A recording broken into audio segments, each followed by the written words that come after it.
Graça e paz da parte de Deus, o Senhor da vida, o Senhor da Igreja Batista do Lobato. Nós queremos agradecer a Deus mais uma vez por estarmos juntos e podemos louvar ao Senhor, podemos adorar esse Deus da nossa salvação, que sempre tem uma surpresa a cada dia para a vida de cada um de nós. Mas a nossa alegria maior é saber que o Senhor tem estado conosco, mesmo num tempo muito difícil. Que a bênção do Senhor seja para com você que está aí no seu lar, com os nossos irmãos que se reúnem em seus lares para esse dia de culto e de adoração. Quero pedir a vocês nesse momento que fechem seus olhos, nós vamos orar ao Senhor, pedindo a Deus que Deus nos abençoe de forma maravilhosa nessa noite, em nome de Jesus. Santo Deus, nós queremos te agradecer por esse momento tão precioso e queremos te louvar, Deus, com todas as nossas forças, porque tu és digno de receber toda a glória e honra. Portanto, Deus, agora também visita os nossos irmãos, as pessoas que nos assistem hoje pela primeira vez, que o Senhor os abençoe com a sua palavra, com o tempo de louvor, que as mãos do Senhor estejam estendidas sobre tua igreja, espalhada em todo o mundo. Obrigado, Senhor Deus, pela oportunidade de orar ao Senhor, de conversar com o Senhor, de saber que o Senhor nos criou, ó Deus, desde sempre, para que nós pudéssemos servir. Lembrar, Senhor Deus, acima de tudo, que o Senhor Jesus Cristo nos ensinou uma coisa muito importante. Eu não vim para ser servido, mas eu vim para servir. E nós precisamos aprender isso como igreja do Senhor. Que não ficamos parados diante das necessidades. Nós trabalhamos para a glória do seu santo nome. E assim nós te louvamos por todas as suas bênçãos. Em nome do Senhor Jesus. Amém. Vamos louvar a Deus antes de qualquer coisa. Vamos cantar um louvor a esse Deus digno de receber toda a glória e honra. E eu quero convidá-los a louvar ao Senhor com aquela música Te Agradeço. É uma música conhecida no meio cristão e hoje e todos os dias são motivos de nós agradecermos a Deus pela sua bondade. Te agradeço.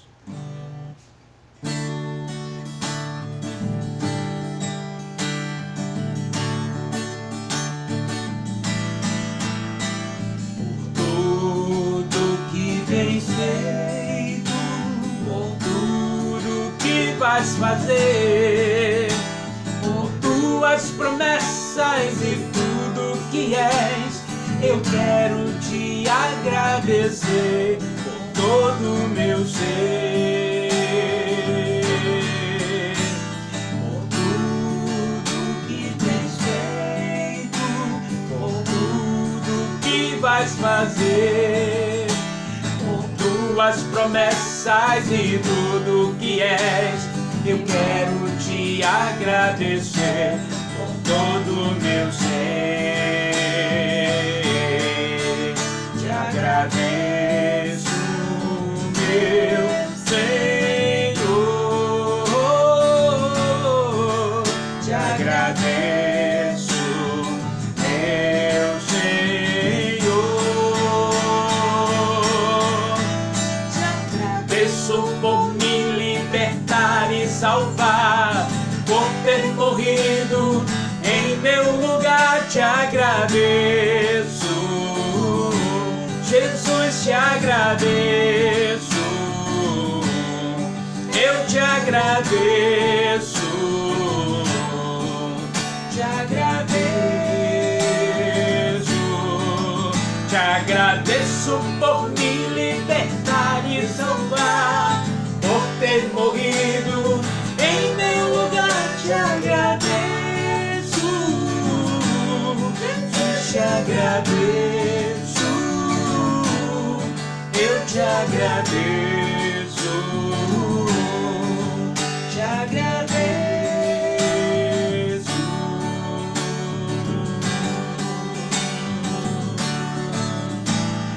Tudo que tens feito, tudo que vais fazer, por tuas promessas e tudo que és, eu quero te agradecer com todo o meu ser.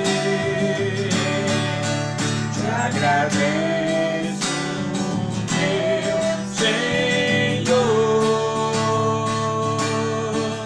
Te agradeço, meu Senhor.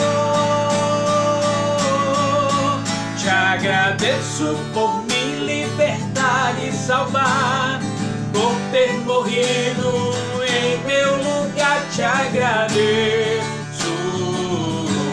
Jesus, te agradeço. Eu te agradeço,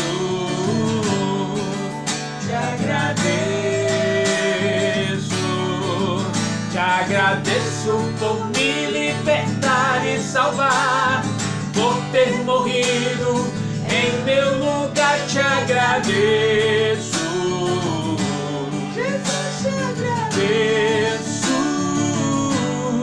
Eu te agradeço, te agradeço, te agradeço, te agradeço.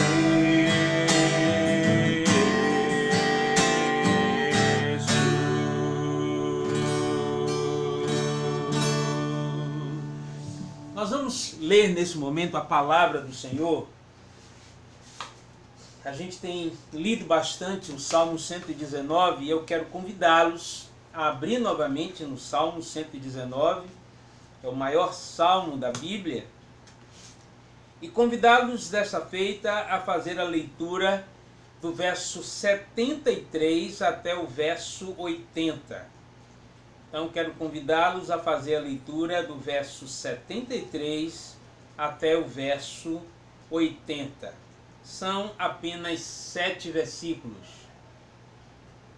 Sendo assim, eu vou fazer a leitura dos versos ímpares e a irmã Ana estará fazendo a leitura dos versos pares juntamente com os irmãos. Diz então a palavra: As tuas mãos me fizeram e me formaram, dá-me inteligência para entender os teus mandamentos. Graça e paz, amados. Verso 74. Os que te temem alegraram-se quando me viram, porque tenho esperado na tua palavra. Bem sei eu, verso 75, bem sei eu, ó Senhor, que os teus juízos são justos, e que segundo a tua fidelidade me afligiste. Verso 76. Sirva, pois, a tua benignidade para me consolar, segundo a palavra que deste ao teu servo. Verso 77. Venham sobre mim a tua misericórdia, para que viva, pois a tua lei é a minha delícia. Verso 78. Confundam-se os soberbos, pois me trataram de uma maneira perversa, sem causa, mas eu meditarei nos teus preceitos. Voltem-se para mim os que te temem, e aqueles que têm conhecido os teus testemunhos. Verso 80. Seja reto o meu coração nos teus estatutos, para que não seja confundido. Muito bem. Então eu quero repetir, juntamente com os irmãos, o verso de número 80. Vamos lá? Sejam retos meu coração nos teus estatutos, para que não seja confundido. Amém por isso. Glória a Deus. Vamos estar mais uma vez louvando ao Senhor, com mais alguns hinos e netos.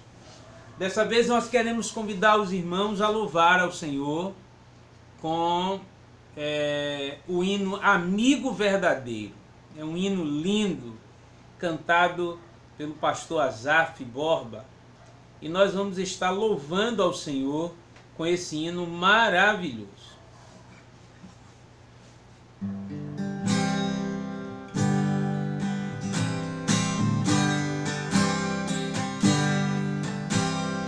Tu és a fonte de vida, o centro todas as coisas.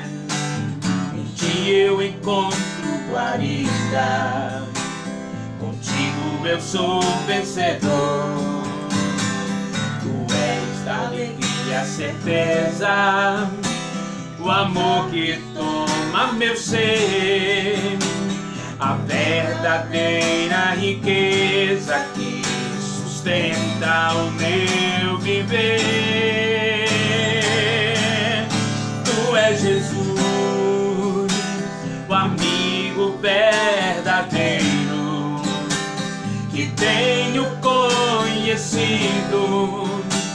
na vida dos meus irmãos. Tu és Jesus, eterno companheiro, o Filho do Deus vivo, o Deus Emanuel.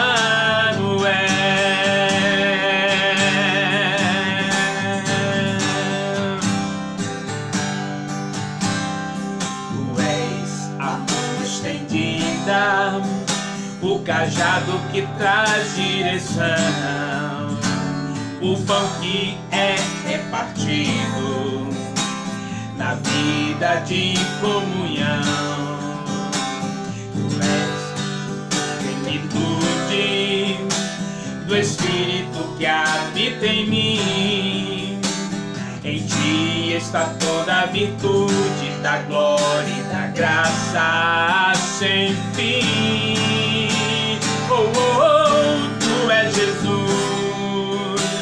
o amigo verdadeiro que tenho conhecido na vida dos meus irmãos. Tu és Jesus, o eterno companheiro, o Filho do Deus vivo, o Deus Emanuel. Tu és Jesus, aleluia! Tu és Jesus, o amigo verdadeiro que tenho conhecido na vida dos meus irmãos. Tu és Jesus, o eterno companheiro, o Filho do Deus vivo, o Deus Emanuel. Tu és Jesus, o amigo verdadeiro que tenho conhecido na vida dos meus irmãos. Tu és Jesus, o eterno companheiro do Filho do Deus vivo, o Deus Emanuel.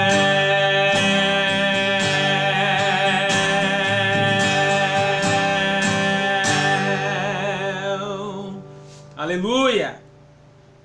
Quem conhece Deus conosco sabe o quanto Ele é importante para as nossas vidas. Emanuel significa Deus conosco. E quando nós conhecemos o Senhor, Ele caminha junto conosco. E não tenha dúvida de que quando nós caminhamos ao lado do Senhor, a nossa vida se torna cada dia mais parecida com aquilo que o Senhor deseja que a gente seja.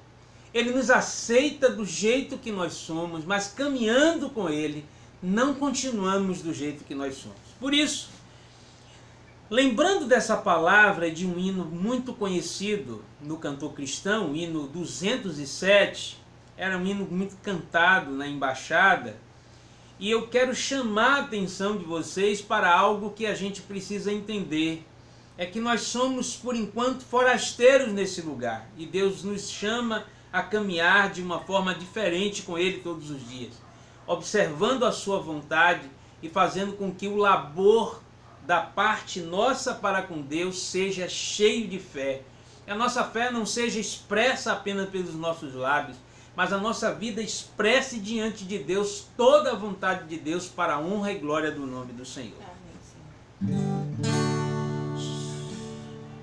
Forasteiro aqui, em terra estranha sou, do reino lá do céu, embaixador eu sou, meu Rei e Salvador, nos manda em teu amor as boas novas de perdão. Eis a mensagem que me deu aquele que por nós morreu. Reconciliai-vos já, é ordem que me dá. Reconciliai-vos já com Deus. É ordem do meu Rei, que todo pecador arrependido já confessa ao Salvador todos os pecados meus, pois Ele prometeu dar o perdão por seu amor. Eis a mensagem que me deu aquele que por nós morreu. Reconciliai-vos já, é ordem que me dá. Reconciliai-vos já com Deus.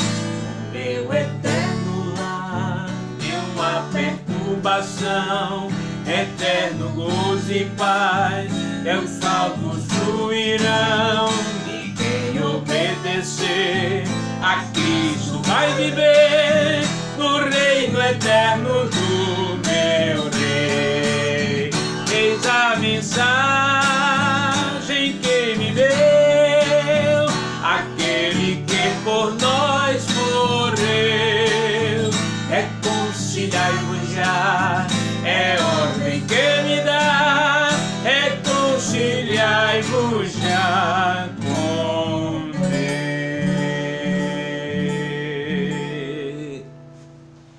Nesse mesmo sentido de adoração, lembrando que nós precisamos viver uma vida de reconciliação, principalmente com o Senhor. Nós vamos cantar louvores ao Senhor, dizendo que naquele lindo dia estaremos com o Senhor. Amém, Pai, eu creio.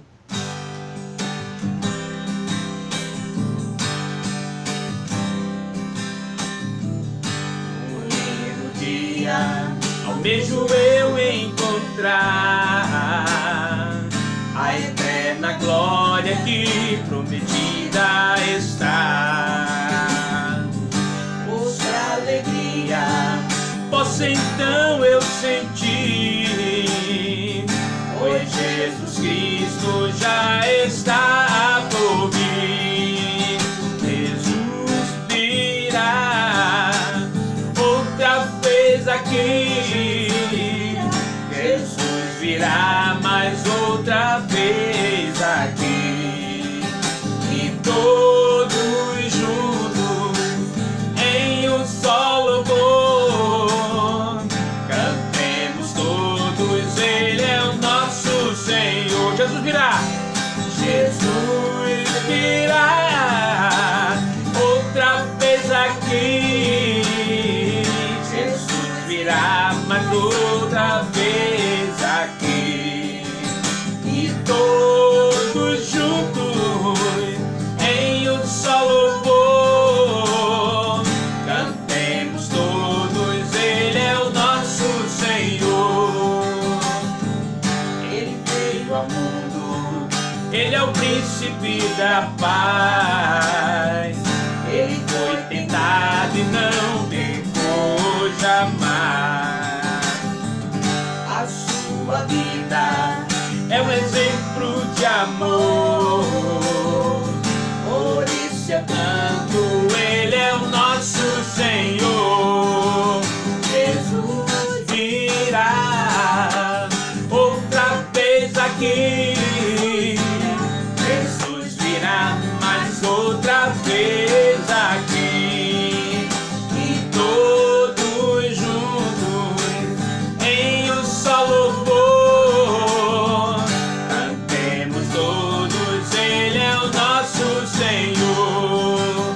Jesus virá outra vez aqui.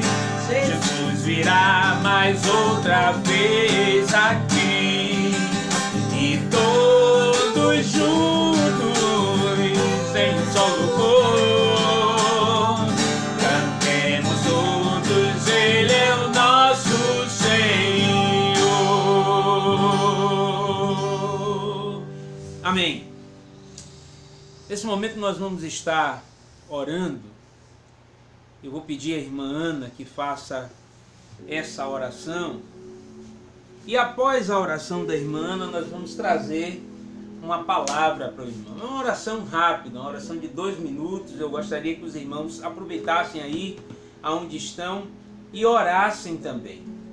E logo depois deixem a palavra aberta em Gênesis capítulo 2 e nós vamos trazer para os irmãos uma palavra muito importante nesta noite. Então, quero os convidar a desde já deixar a palavra de Deus aberta em Gênesis capítulo 2 e antes disso a irmã Ana vai estar orando, fazendo uma oração rápida de 2 minutos juntamente com os irmãos em seus lares. Graça e paz, amados. Fechemos os nossos olhos. Amém. E vamos orar ao Senhor. Amém.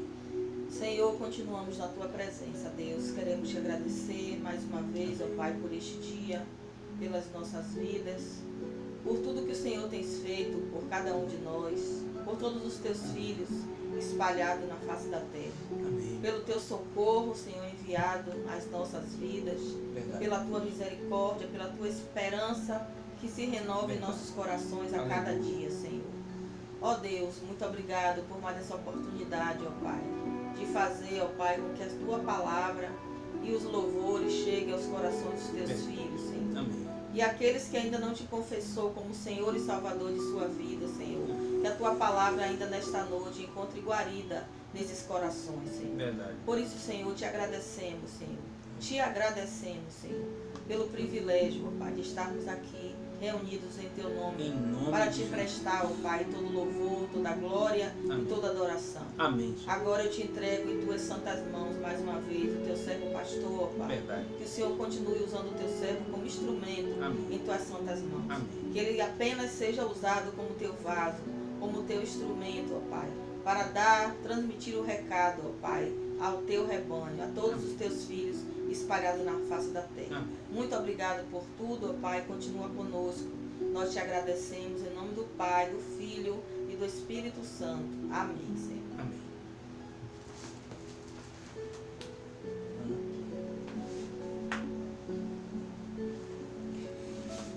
Como disse para os irmãos, nós vamos estar fazendo a leitura de um texto que está em Gênesis, um texto capítulo 2, no verso de número 13. Aliás, no verso de número 15. Nós vamos estar fazendo a leitura no verso 15. E logo depois os irmãos poderão deixar a palavra de Deus aberta lá na carta de Paulo aos Efésios, para que a gente possa discorrer sobre algumas coisas que são importantes naquela carta, né? E diz então a palavra do Senhor, Gênesis capítulo 2, verso 15. E tomou o Senhor Deus o homem, e o pôs no jardim do Éden para lavrar e guardar. Santo Deus, eu quero Te agradecer por esta palavra. E lhe pedimos em nome do Teu Filho Jesus, que o Senhor, ó Pai, venha trabalhar no nosso coração tudo aquilo que o Senhor deseja falar profundamente à nossa vida. Ó Deus, usa o Teu Espírito para que Ele possa, ó Deus, através da Sua consolação, trazer ao meu coração a Sua palavra viva. Que eu possa tão somente transmitir tudo aquilo que o Senhor deseja falar profundamente a mim e, por consequência disso, ao coração de cada um dos nossos irmãos presentes em seus lares. Pai, que o labor que Deus deseja que cada um de nós tenhamos diante da Sua seara seja uma realidade na vida da Tua igreja. E tudo isso nós Te pedimos sabendo que tudo aquilo que eu tenho por conhecimento estará nas mãos do Teu Espírito, para que Ele use meus lábios para falar profundamente ao meu coração e ao coração da tua igreja, em nome de Jesus. Amém. Eu sempre digo aos irmãos que Deus não nos traz a vida para que a gente possa viver uma vida de inércia. Primeiro porque isso não cabe. Até porque se a gente estiver observando a narrativa da palavra de Deus, a gente vai observar que Deus trabalhou em 6 dias e no 7º Ele veio a descansar. E o interessante é que para todo aquele que deseja que alguém produza alguma coisa, ele precisa ensinar antes a essa pessoa o fato de ser tão importante para a vida de cada um de nós, a responsabilidade de que não fomos feituras da parte de Deus para a gente mesmo, né? Nós precisamos entender que nós existimos por causa do outro, né? Por que eu deixo isso bem claro para os irmãos sempre? Porque a igreja, ela é um organismo que precisa funcionar. E a igreja, quando ela não funciona do jeito que Deus espera que de fato ela possa funcionar, ela vive um tempo de inércia e é o que Deus não deseja para a igreja. Interessante que ele vai e faz esta narrativa de maneira especial, de maneiras que certamente Adão conheceu, porque a palavra de Deus diz que na viração do dia o Senhor, ele caminhava com Adão. É tanto que Deus, ele faz com que Adão compreenda que ele tinha pecado e que ele tinha mais ou menos ciência do porquê que estava acontecendo, mas a sua narrativa para que o homem possa ter a oportunidade de poder confessar o seu pecado, né? É tanto que diz: onde estás? E ele diz: olha, eu estou aqui escondido entre as folhas. E Deus então vai lhe perguntar: quem foi que disse a você que você estava nu? Não é? Porque um homem só poderia ter maldade a respeito dessa situação, ou ter conhecimento do que é certo ou o que é errado, se os olhos deles estivessem abertos para a compreensão da falta da inocência por conta do cometimento do pecado, quando ele comeu da árvore do conhecimento do bem e do mal. Mas não é exatamente aquilo que nós queremos falar, mas a gente quer se ater apenas nas questões relacionadas a o servir a Deus. E a gente precisa entender, eu falava isso para os nossos novos decididos na igreja, e eles precisavam ter essa consciência importante de que nós não somos salvos para viver tempo algum de inércia. Pelo contrário, nós somos salvos por causa do outro, né? Então, esse diálogo de Deus com Adão, ele mostra a Adão de que ele o coloca num determinado lugar porque Deus o fez dessa forma para produzir. E nós precisamos entender a importância de produzirmos diante da sociedade, de produzirmos diante da igreja, de produzirmos dentro do nosso lar. Afinal de contas, hoje não mais desse jeito, mas o homem tinha uma figura muito principal, que era de mantenedor e daquele que era tanto provedor quanto protetor da família. Isso não significa que Deus tivesse tirado essa responsabilidade. Hoje a gente vê isso dividido entre o casal, mas e nada contra que as mulheres não possam trabalhar, pelo contrário, bom seria que nós pudéssemos ter dinheiro suficiente para que a gente pudesse manter as nossas esposas de maneira tal que elas nem precisassem trabalhar, né?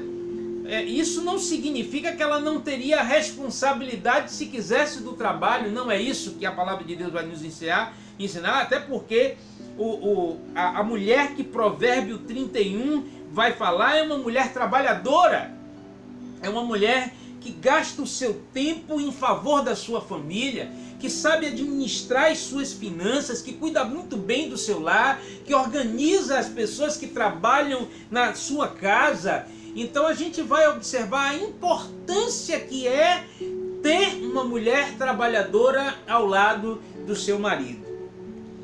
Mas voltando à parte principal, da qual eu não gostaria que os irmãos deixassem de longe de forma alguma do pensamento, observe o que Paulo vai dizer em Efésios no capítulo 2, verso 10. Paulo vai chegar e vai dizer o seguinte, Efésios capítulo 2, ele vai nos dizer o seguinte: porque somos feituras suas, criados em Cristo Jesus para as boas obras, as quais Deus preparou para que andássemos nela. Quando a Bíblia fala de obra, ela fala no sentido geral das questões, né? Ele não nos fez apenas para que nós pudéssemos tão somente trabalhar, como tão somente produzir. Como produzir, ele faz questão de dizer, o termo ali usado por Paulo é criado para fazer boas obras. Talvez a primeira impressão que a gente tenha relacionada à boa obra seria as coisas relacionadas a Deus. Não, qualquer tipo de trabalho que você faz de maneira organizada, não é?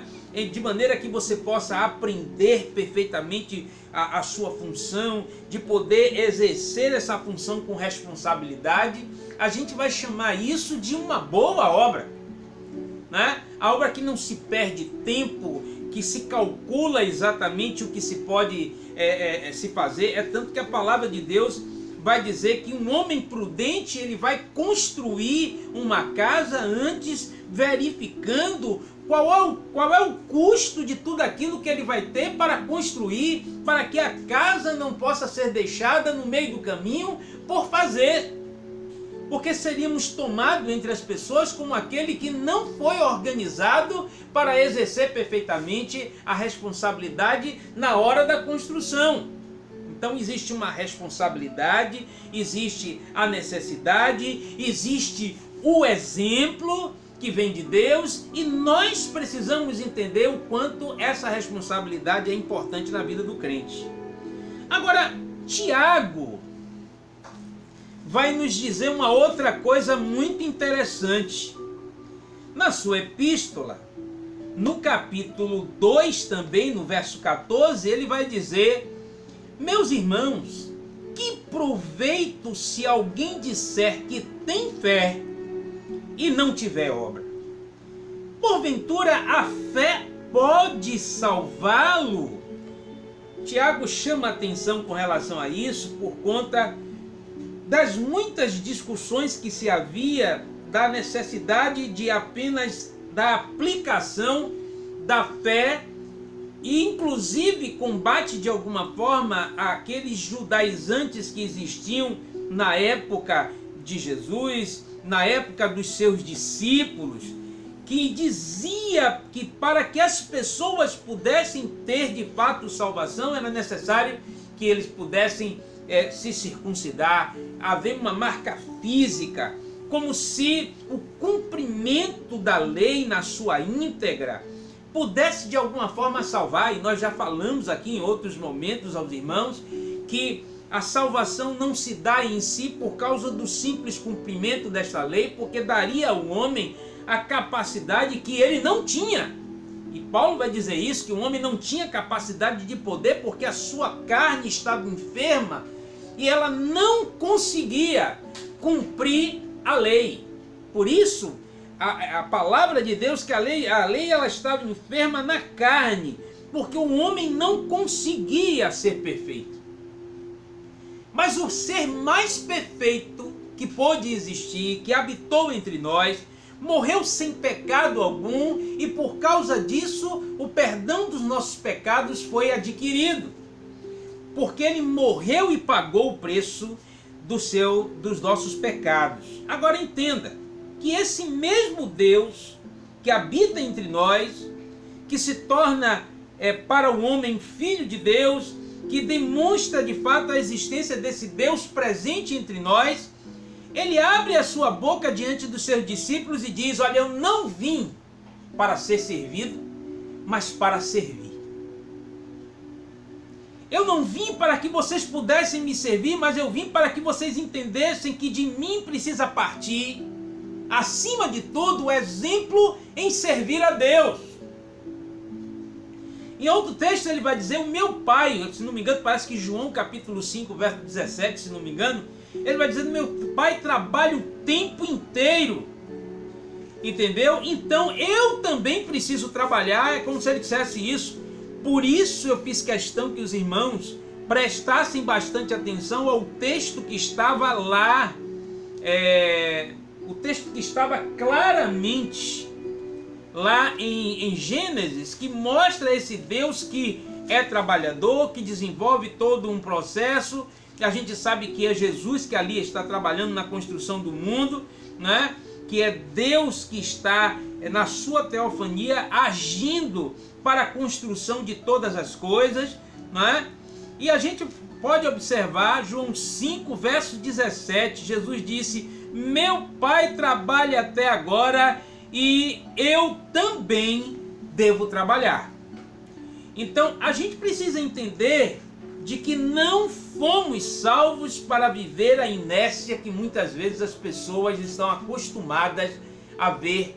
Alguns entendendo que esse seja o resultado ou o resultante da nossa vida com Deus. Não existe aquele que de repente aceite a Jesus como Salvador, sente-se no banco da igreja e entenda que ali deve viver a vida inteira se alimentando da palavra, ouvindo, tendo a oportunidade de ser edificado com palavras tão importantes, com estudos tão importantes da parte da liderança da igreja, mas não compreenda que a sua função não é estar sentado o tempo todo como ovelha que todo o tempo está sendo engordada e não produz. Eu dizia, brincando, é como se criássemos ovelhas obesas, que vão morrer por causa da quantidade de coisas que aprendeu, mas não pôde aplicar. A falta de aplicação disso incorrerá naquilo que a palavra de Deus vai nos ensinar, que nós precisamos produzir.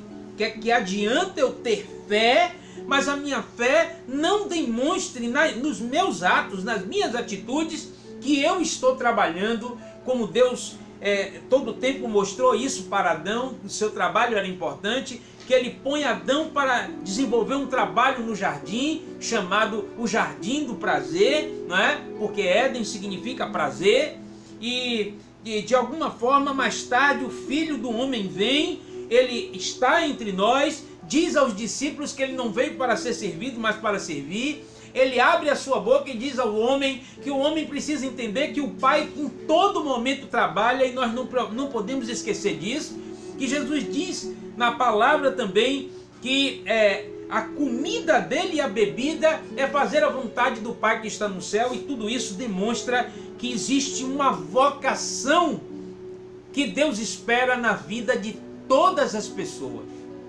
Exercer a nossa responsabilidade para com o reino e produzir. E o mais interessante é que, tendo criado Deus o homem, o chamou. Ele traz ao homem a responsabilidade: você precisa trabalhar. Você precisa entender que eu construí todas essas coisas, que eu plantei, mas quem deve regar é você. Eu acho muito interessante a narrativa da segunda narrativa sobre a criação, porque põe o homem como co-participante de uma natureza que Deus construiu. Ou seja, era necessário que o homem entendesse que valeria a pena ele tocar naquilo que Deus pôde plantar, e ele aprender a regar, a cuidar, a separar aquilo que é interessante, ou trazer um traço daquele rio de maneira que viesse a regar em algum lugar. Embora a gente saiba que não havia necessidade de se regar, porque um vapor que subia da terra fazia na viração de alguma forma aquela terra ser regada noite e dia, e o jardim foi se desenvolvendo com o auxílio do homem e com a parte de Deus muito bem executada. Mas outra coisa que a gente vai compreender dessa pequena palavra que nós temos para vos ensinar hoje é de que nós precisamos entender que a todos Deus chama para uma multiforme maneira de servir. Ou seja, eu não quero dizer para você que todo mundo tem que saber a mesma coisa. Que todas as pessoas têm responsabilidades que são iguais no reino. Não, algumas pessoas têm dons diferentes. E a palavra de Deus nos diz que Deus levantou ou fez com que o seu Espírito derramasse sobre a igreja uma diversidade de dom, mas para que a igreja pudesse ser edificada. Só por este motivo precisamos entender que aquilo que nós recebemos de Deus não é para nós pessoalmente, mas porque o outro precisa. E aí a importância da visão que nós precisamos ter a respeito do outro. É de que nós precisamos estar atentos àquilo que é a necessidade do outro. Me faz lembrar um outro texto muito bem conhecido da palavra, quando o apóstolo Paulo diz que nós devemos atentar não somente para aquilo que é dos outros e não para aquilo que é propriamente nosso. Ou seja, eu preciso enxergar a necessidade de alguém, não importando qual ela seja. Ela pode ser uma necessidade de ordem social, ela pode ser uma necessidade de ordem espiritual, e eu fui levantado para poder auxiliar a este Deus que está presente na nossa vida, que se apresenta através do nosso comportamento, e poder dizer para as pessoas: olha, eu estou aqui, estou usando essa pessoa para que possa te acordar hoje e dizer para você: é necessário que você saia da inércia. Por fim, irmãos, eu quero encerrar dizendo que há um tríplice chamado na responsabilidade para essa execução. É de que Deus nos chama a observar quem Ele é. O meu pai trabalha todos os dias, eu tenho que trabalhar também. O filho do homem não tinha onde reclinar a sua cabeça. Ele buscava todo o tempo estar fazendo o seu papel e tendo a sua responsabilidade cumprida dia a dia. Porque ele sabia da responsabilidade que ele tinha. A igreja, nós somos chamados a servir ao corpo de Cristo, a compreender que existe uma responsabilidade nesse serviço, porque a fé, ela não pode ser tão somente falada, ela precisa ser também parte de uma logística que existe dentro do nosso coração a favor de tudo aquilo que Deus espera que eu faça em favor do próximo. Outro ponto importante é que nós não somos chamados especificamente e tão somente para a igreja. Porque há uma igreja que ainda não se converteu, que está lá fora, que precisa ouvir o Evangelho, que precisa ouvir o seu testemunho, que precisa entender a importância que é de você se dedicar a esse Deus tão maravilhoso e o seu testemunho faça mover do coração dessas pessoas a alegria de poder servir a esse Deus tão bondoso que não esquece da gente. Por último, eu quero lembrar para os irmãos que o livro de Hebreus vai dizer que a fé é um firme fundamento das coisas que se esperam e a prova das coisas que não se veem. Isso é muito filosófico, eu sempre digo isso para a igreja, e nós precisamos traduzir isso como a responsabilidade que temos de olhar para os pais da fé, para aqueles que construíram a sua vida, que talvez não tivessem levado humanamente os galardões que se esperavam humanamente ser vistos. Como o caso de Abraão. Ele saiu da sua terra, da sua parentela, para o lugar onde Deus te chamou, mas na sua caminhada com Deus e sem ter visto a terra prometida, não deixou de agir por fé em cada uma da sua maneira de agir diante de Deus. porque a sua ação diante do Senhor era sempre comprovada com a obediência. Eu acho que o ato mais sincero e mais obediente da parte de Deus na vida de Abraão foi quando ele lhe pôs uma prova que pouquíssimas pessoas teriam coragem de fazer. Quando ele leva seu filho ao monte para sacrificar, porque Deus assim ordena, e ele, pela fé, abre a boca ao seu mais velho servo e diz: eu estou subindo com o menino, mas voltaremos. E ele é arguído pelo próprio filho, que se deita sobre o altar para que ele pudesse ser sacrificado, e pergunta antes: meu pai, aqui está a lenha, aqui está o fogo, mas onde está o cordeiro? E ele diz: Deus proverá. Deus precisava saber se de fato Abraão teria coragem suficiente para abrir mão daquilo que é seu em favor de Deus. E somente uma pessoa que tem consciência do que é a importância de servir a Deus é capaz de abrir mão de sua própria vida para poder ganhar o seu tempo fazendo alguma coisa para que uma outra pessoa possa ser beneficiada pela vontade de Deus. Eu quero, por último, pedir a você que nesse momento feche seus olhos e pergunte para o Senhor: o que é que eu preciso fazer? O que é que o Senhor espera de mim dentro da tua igreja? Quais as responsabilidades que eu preciso cumprir diante do Senhor? Está faltando alguma coisa da minha parte, Senhor? Para que o Senhor possa se alegrar com aquilo que eu sou? Para que o Senhor possa se alegrar do esforço que eu posso ter em favor do próximo? E eu posso orar por você nesse momento, pedindo ao Senhor que Deus abra os seus olhos, possa te ensinar, como Paulo disse para a igreja de Coríntios: para este certamente cheio de morte para a morte, mas para aquele cheio de vida para a vida, e para estas coisas quem é idôneo. Então, Paulo chama a atenção de uma coisa importante no meio da sua igreja: nós somos chamados para aquelas pessoas, né? Capítulo 3, verso 5, que vai nos dizer: não que sejamos capazes por nós de pensar alguma coisa como de nós mesmos, mas nossa capacidade, ela vem de Deus. Eu quero te chamar a atenção de algo muito importante.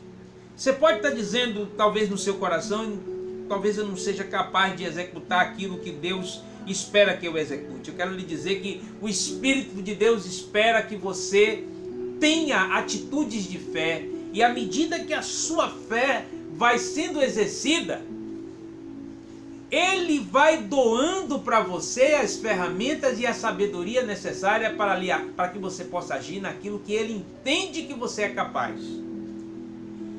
Não é porque você mesmo tem capacidade para isso, mas é porque Ele capacita aquelas pessoas que são humildes. Eu quero te convidar para que você ore ao Senhor e peça a Ele capacitação para que você possa agir no serviço do Senhor. Que Deus nos abençoe. Ore junto comigo. Santo Deus, eu quero te agradecer por esse momento. Te louvamos, ó Deus, pela tua igreja e por todos aqueles que ouviram essa palavra, que foram chamados e exortados pelo Senhor a que não viva na inércia, para que possa trabalhar. Embora estejamos, ó Deus, num tempo de pandemia, nós sabemos que nós podemos ligar para as pessoas, para os amigos, passar os vídeos que a igreja fornece, podemos evangelizar as pessoas, podemos orar pelas pessoas, podemos orar pelas pessoas que estão passando por momentos difíceis. Este é um momento importante na vida da igreja, um tempo de oração, tempo em que eu não posso talvez ir com o meu corpo, porque talvez seja prejudicial para a vida de alguém, como para a sua própria vida, poder sair desse momento. Mas nós podemos ir pelas orações, nós podemos ir pela doação, nós podemos doar alimento para que possa suprir a necessidade daquele que está precisando do alimento. para que a gente se lembre que não adianta a gente dizer para uma pessoa, vá em paz quando ela está com fome, quando nós podemos ajudá-los, suprindo as suas necessidades a nível de alimento, porque o homem não precisa de um tapa nas costas, precisa de atitude da nossa parte como igreja. Portanto, Deus, abre os olhos da tua igreja, abre os olhos de todas as pessoas que ouviram essa palavra, a que viva uma vida de fato na direção da sua vontade. E tudo isso nós te pedimos porque sabemos que o Senhor trabalha em todo o tempo e espera que a sua igreja não deixe de trabalhar. Tudo isso nós te agradecemos, crendo no Senhor e naquilo que o Senhor já está fazendo no coração dessas pessoas, em nome de Jesus. Amém. Que a bênção do Senhor seja para com a sua vida. Que você possa compreender a importância de não viver dentro da inércia. Trabalhe para o Senhor. Ore. Busque pessoas, fale de Cristo. Não pense que você não tem condição de ir. Se você não pode ir, você pode enviar. Você pode contribuir com as obras de missões que a Convenção Batista nos dá a oportunidade de poder fazer. Lembrar-se que o nosso lar é um lugar onde Deus espera encontrar, de fato, nas nossas vidas, a delícia de poder ouvir a sua voz e de cumprir a sua vontade para a glória do nome do Senhor. Portanto, todos recebam nesse momento a bênção apostólica da parte do Senhor. Que o amor de Deus Pai, Criador de todas as coisas, trabalhador, fiel, seja com a vida de cada um dos teus servos. Que a graça do nosso Deus, que permitiu com que Jesus fosse à cruz, morresse na cruz do Calvário, por amor às nossas vidas, isso fazia com que Jesus fosse igual a Deus, preocupando-se com os teus filhos e a todo momento estando disposto a ajudá-los em sua maneira de ser, mudando essa maneira para que essas pessoas pudessem de fato trabalhar como Ele trabalha. E acima de tudo, Senhor Deus, que a consolação do Seu Espírito Santo nos dê a alegria de podermos compreender qual é a Sua vontade e estar dentro da vontade do Senhor, que é boa, agradável e perfeita.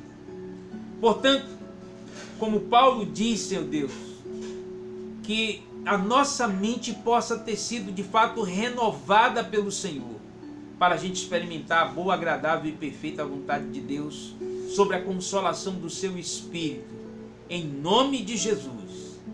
Amém.